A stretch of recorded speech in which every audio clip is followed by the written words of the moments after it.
کہ اللہ کے نبی صلی اللہ علیہ وسلم کی حدیث کے آنے کے بعد صحابہ کے سامنے اگر کوئی کسی اور کی بات پیش کرتا تھا تو وہ غصے سے سرخ ہو جاتے تھے.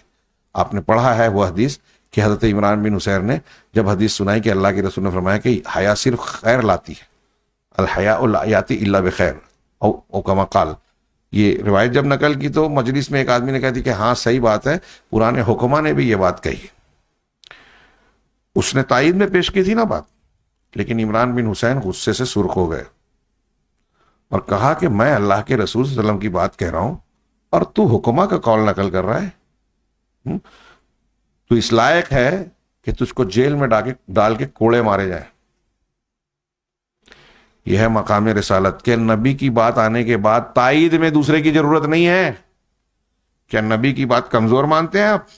کیا آپ اس کی تائید کے لیے حکما کی بات نقل کریں؟ یہ مفہوم ہوا.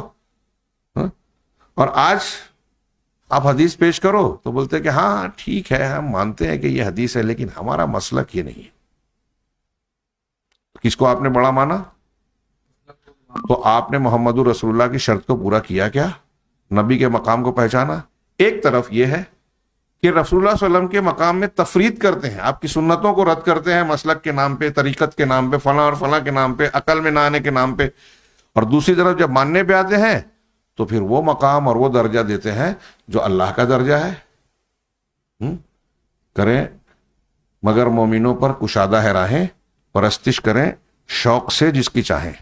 نبی کو جو چاہیں خدا کر دکھائیں، اماموں کا رتبہ نبی سے بڑھائیں. وہ کرے غیر گر بت کی پوجا تو کافر، علامہ حالی کے اشعار ہیں یہ بڑے مشہور. تو یہ ایک طرف یہ ہے، ایک طرف جفا ہے اور ایک طرف غلو ہے، افراط ہے اور تفریط ہے. تو یہاں وہی بیان کیا جا رہا ہے کہ صحابہ کرام کو دیکھیے کتنا معتدل تھے. ایک طرف توحید، دوسری طرف مقام رسالت.